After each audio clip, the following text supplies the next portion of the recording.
Yolanda Martin here, Associate Director of Communications and Engagement. Thank you for joining us for this month's Connecting Knots. It's not even connecting knots, that's what we've been talking about in the executive team. I don't even know what we're doing here, John, sorry about that. Today is the executive team question and answer. We do have a couple of questions. We've got John Brewin as Chief Executive and Anne-Maria Newham as Executive Director of Nursing AHPs and Quality here to take the calls. So I'll just hand over now to John. Thank you, Yolanda. Good to see you on it as ever. John Brewin, Chief Executive. You're very welcome. Good afternoon to this week's Q&A. And as ever, I'll start with a sort of summary update of a few bits and pieces. We haven't got loads of questions in yet today, so feel free to put some in the chat. But also appreciating this, we've probably got quite a few people having a well-deserved break.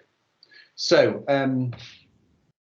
things to say. First of all, as ever, and really important, is a huge thank you to everybody.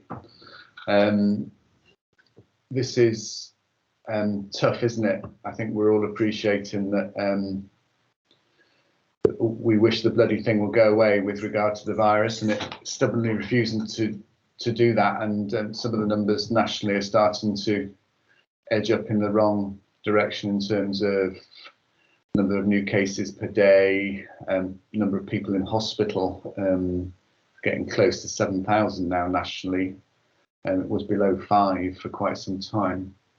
And so I think some quite significant concerns as we move away from the scorching hot summer into early autumn and winter. What lies ahead could be quite tough, and appreciating the tremendous work that everybody's doing right across the organisation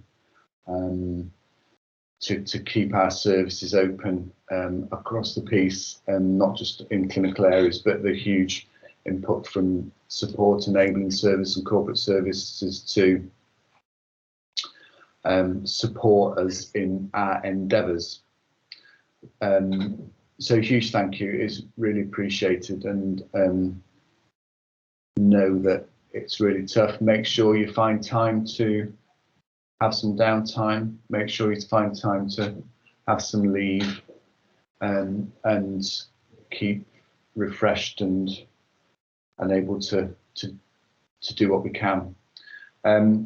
I'd hoped by now, I think as we all would, that we could be moving away from COVID related news and focus on so much of the other good stuff across the organisation. And we know that it's going on day in, day out, and that just in terms of headline summary, unfortunately, this still remains the major point that we're all rallying around.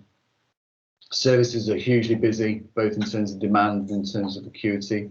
And again, the message is the same. It's not just in mental health, learning disability, community services, but acute hospitals, primary care, social care are massively overrun at the moment. You'll see the news in terms of waiting lists and access to GPs and etc. So that's that. By way of things just a little bit more specific, in terms of lateral flow testing, I know everybody's favourite subject. Again, thank you for all those staff that are doing that on a regular twice weekly basis. And we're still working on trying to make the accessing of kits and the reporting of results as easy as possible. And we know there's more to do on that. In terms of some of the access, there's going to be another update in my message today in terms of how we order it. There's a national link where there's been some difficulty, not just relating to Notts Healthcare, but it's the website's not recognising organisational names, which is causing some frustrations. There's a way around that, and we'll put that out in the message. In terms of vaccinations, really good news. We're going through some data cleansing of the numbers. Remember previously I've been saying that about 1,000 of our staff haven't accessed the vaccine. We know now on the with the new data that we're approaching 95% of all our staff have been double jabbed. That's a tremendous response, and I wanted to thank everybody that's availed themselves of the offer of a double vaccine. We know it's the most important thing you can do to reduce the risks of both contracting COVID, transmitting it, and reducing the risk of being seriously ill. And again, as I say on a regular basis, over the coming weeks and months, there will be important checkpoints in terms of some staff will have to be able to evidence that they've had both jabs before they can work in certain areas, and the first of those is into care homes from November. So that's a very much watch this space. The other watch the space on the vaccines is around what's called phase 3, so the booster program, excuse me, which will we're expecting to kick in from September, but exactly what that will look like in terms of numbers of booster jabs, which vulnerable parts of the population will require it, is still to be clarified. You may have seen on the media this morning some reporting that some of the elderly cohorts immunity that are past 6 months now of having had their second jab, the immunity starts to fall. So I think we'll see some further updates on phase 3 booster vaccines getting clarified fairly soon. So that's probably as much as I want to say by way of introduction. Yolanda, huge thank you to everybody. Still lots to do pandemic wise. There's an awful lot going on, not behind the scenes, but in terms of business as usual, in terms of all our ordinary, all our fabulous trust work. But that's my summary for today. I hand back to you. Thank you. Thank you, John. Anne-Maria, we've just had a question come in the chat, actually. So if I could hand over to you as our resident vaccine expert.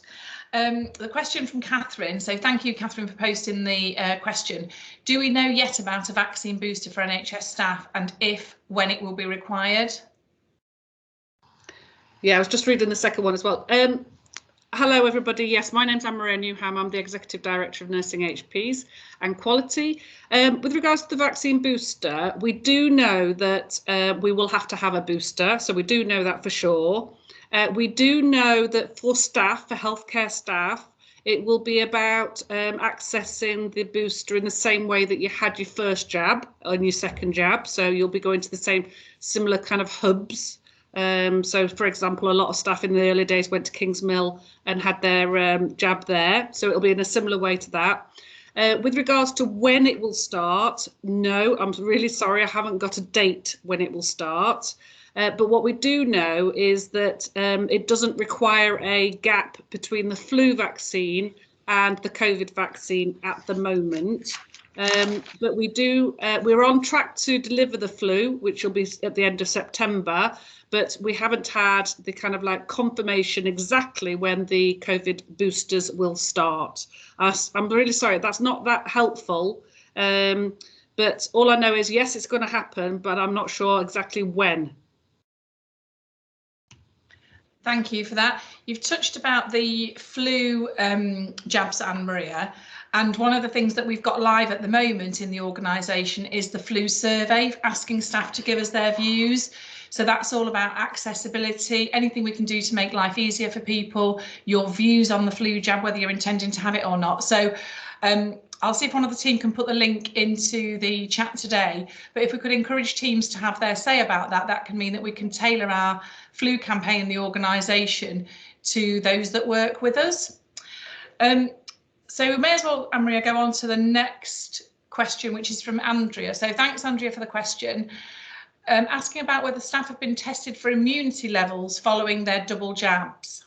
No, so Andrea, so far staff have not been tested for immunity levels. However, do you remember when we did it last year, there was a kind of like a bit of an amnesty, and everybody went and had their immunity levels tested to see whether or not they had the COVID virus or not. There is no plan at this moment in time to do the same with double vaccinated people. So at this moment in time, there isn't a plan to test for immunity. I'm not saying that it won't happen, but at this moment in time, there's no conversation about that.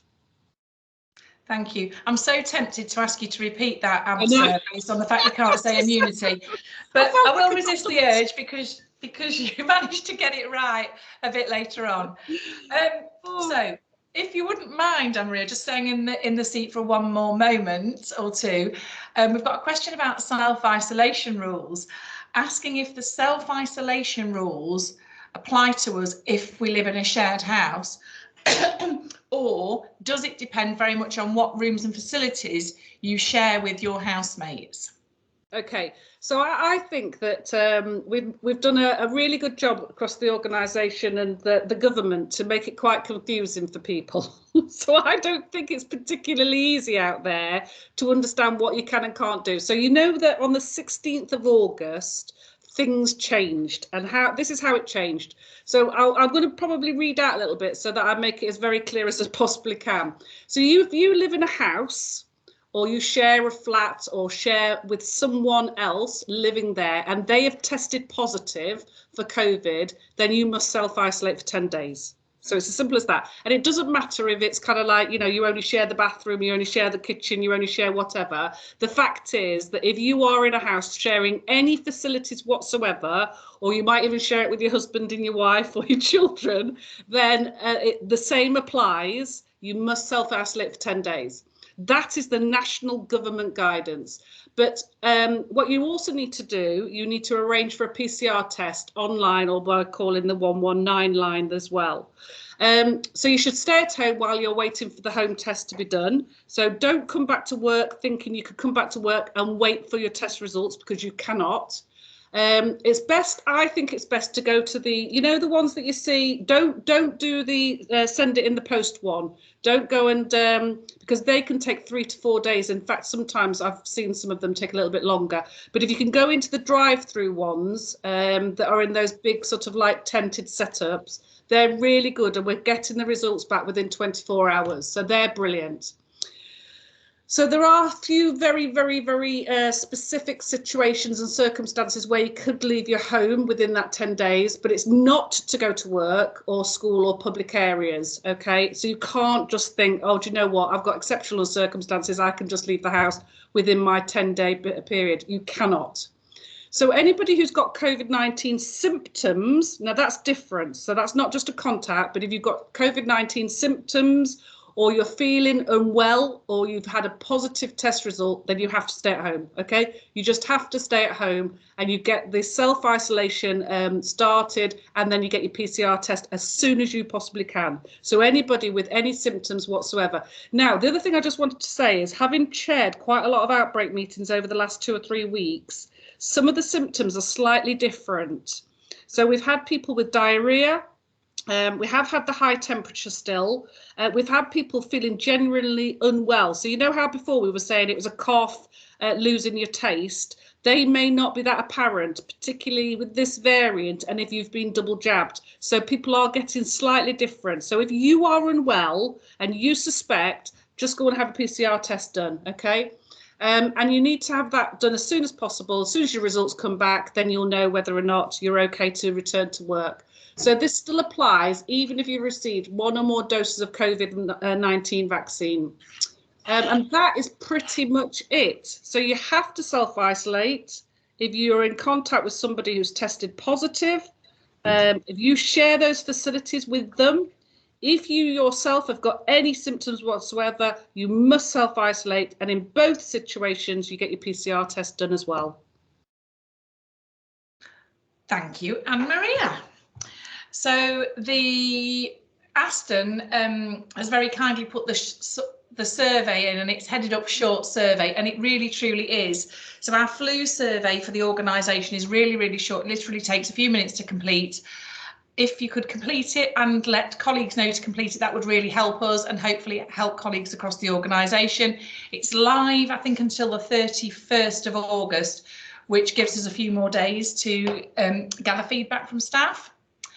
The other question that we've had submitted before the event was asking about recruitment and the fact that we'd had a recent CAMS virtual recruitment day, asking whether that was successful and whether there are any plans to do any more.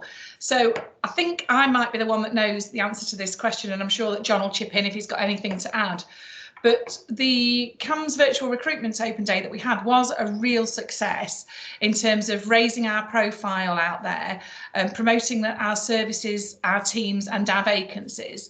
We had about 150 people attend the event, and we had 28 applications for various posts across the CAMS team. We are planning further virtual recruitment open days, and these are trust-wide, but with a focus on certain professions teams. So we've got one that's coming up on the 21st of September that's nursing, 9th of December is about AHPs, 10th of March, which going into 2022 now, is admin, facilities and corporate posts, and then back to nursing again on the 9th of June. We've also noticed that organisations and across the country are having virtual recruitment days and also some face-to-face ones. So we're linking in with others locally, regionally, nationally, and joining in with those as well. So we've also got the recruitment microsite, which we're flooding with useful information about working for the organisation.